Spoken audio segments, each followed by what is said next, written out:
भाजप खासदार उमेश पाटील आपल्या सोबत आहे। काल पक्षाने त्या ठिकाणी भाजपने लोकसभेच्या उमेदवारांची त्या ठिकाणी दुसरी यादी जाहीर केली। मात्र जे स्टँडिंग खासदार आहे भाजपचे जळगाव लोकसभेचे, त्यांचं नाव त्या यादीमधून वगळण्यात आलं होतं। आपल्या सोबत स्वतः बोलण्यासाठी या ठिकाणी उमेदवार दादा, काय सांगाल? आपलं त्या ठिकाणी यादीमधून नाव वगळण्यात आलं, आपल्याला त्या ठिकाणी तिकीट कापण्यात आलेलं, काय सांगाल? नाही, वगळलं म्हणजे माझं नाव होतं असं पक्षाने जो निर्णय घेतला आहे। मी भारतीय जनता पार्टीचा कार्यकर्ता आहे नात्यानं मी कायम माझी भूमिका मांडली आहे की भाजपाचा नेशन फर्स्ट, पार्टी सेकंड आणि लास्ट मी। आणि म्हणून कार्यकर्ता या नात्यानं, विधानसभेतल्या सदस्य या नात्यानं, देशातल्या सर्वोच्च सभागृहातला खासदार या नात्यानं दोघं पदाचं काम करण्याची संधी मला पक्षाने दिली।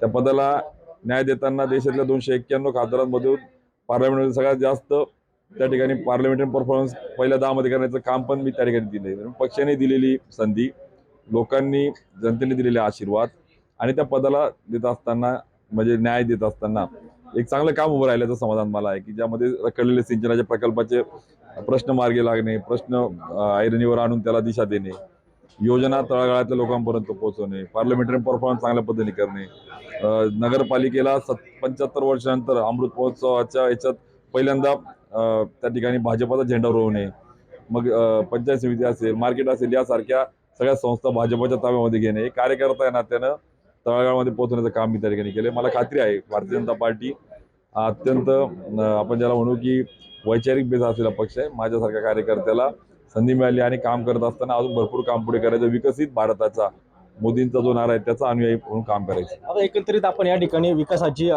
पाढे आपण या ठिकाणी वाचून दाखवला। मात्र कुठेतरी आपण एवढं काम करूनही टॉप 10 मध्ये त्या ठिकाणी आपण नंबर प्राप्त केला। मात्र कुठेतरी तरी पक्षाने या ठिकाणी आपलं तिकीट त्या ठिकाणी काढून घेतलेलं आहे। कुठेतरी वाईट वाटतं आपल्याला की पक्षाची भूमिका चुकली असं म्हणताय? अजिबात नाही। मागच्या वेळेस देखील नीताताईंना उमेदवारी देण्यात आली होती।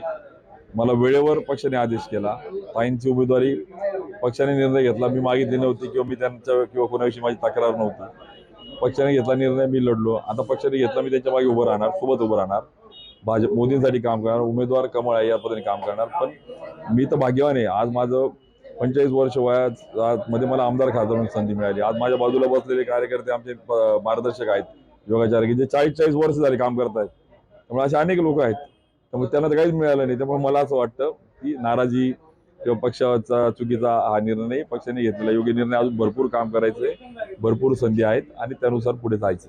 आता एकंदरीत अशी चर्चा आहे की आपलं तिकीट कापल्यानंतर त्या ठिकाणी आपण दुसऱ्या पक्षाकडनं त्या ठिकाणी निवडणूक लढवाल, काय वाटतं आपल्याला? आपण पक्षाशी एकनिष्ठ राहाल की दुसऱ्या पक्षाच्या त्या ठिकाणी वाटतं आपल्याला? नाही, काय वाटतं म्हणजे मी पहिल्यापासून भूमिका स्पष्ट आहे। कालपासून उलट मी कार्यकर्त्यांच्या भावना आणि त्यांच्या सगळ्या रोष त्या शांत करत, एकही राजीनामा, एकही चुकीचं कॉमेंट्स, एकही पद्धतीने मीडियामध्ये निगेटिव्ह, आज ही वेळ ती नाहीये रुसवा पुसवा उणे दुणे करण्याची, बरोबर आहे का? माझी प्रयत्न सकारात्मक राहिला आहे, राजकारण करत असताना कन्स्ट्रक्टिव्ह राहिला आहे।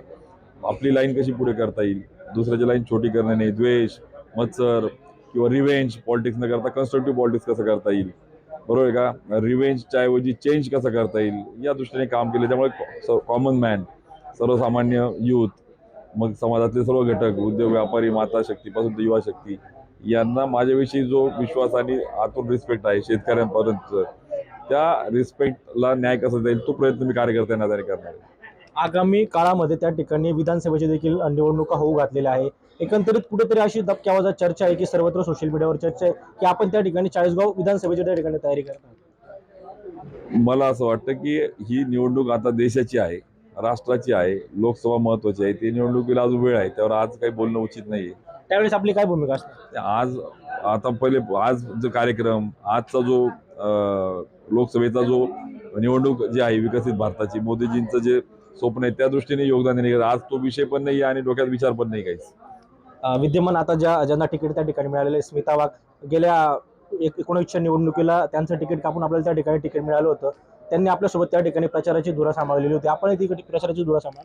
बघा, 19ला उमेदवारी मिळाल्यानंतर मला नाराज होऊन कोणी काय काम केलं, माझ्या विरोधात कोणी काय केलं, याचं मी कधी म्हणजे आपण म्हणतो शिळ्याकडीला मी ऊत आणला नाही, कधी डिस्ट्रक्टिव्ह पॉलिटिक्स केलं नाही। अनेकांनी त्या ठिकाणी विरोधामध्ये कामं केलीत, पण मला असं वाटतं की त्याच्यावर बोलणं म्हणजे मी खुजा होईल, मी छोटा होईल। त्यामुळे आज या सगळ्या संदर्भामध्ये कुणी काम केलं, कुणी नाही केलं, कोण विरोध होतो, पण 4,11,000च्या मताधिक्यांनी मी खासदार झालो, भाजपाचा उमेदवार निवडून आला, हा एक विक्रम झाला ग्रामीण महाराष्ट्रातला. आणि त्याला न्याय देत असताना प्रामाणिक प्रयत्न केला आहे. तो लीड कसा वाढवता येईल तो प्रयत्न आपण करू. त्यामुळे मला असं वाटतं माझा जो कन्स्ट्रक्टिव्ह पॉलिटिक्सचा विचार आहे तो मी पुढे जपण्याचा प्रयत्न करतोय.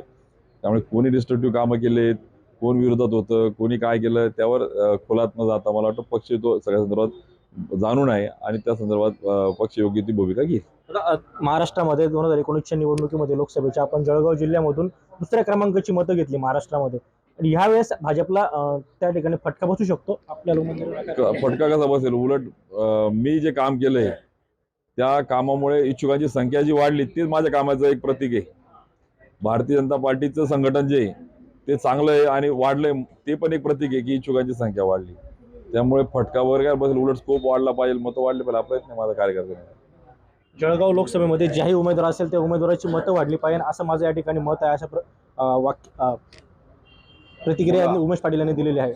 किमचंद कुमत, TV9 मराठी, चाळीसगाव, जळगाव.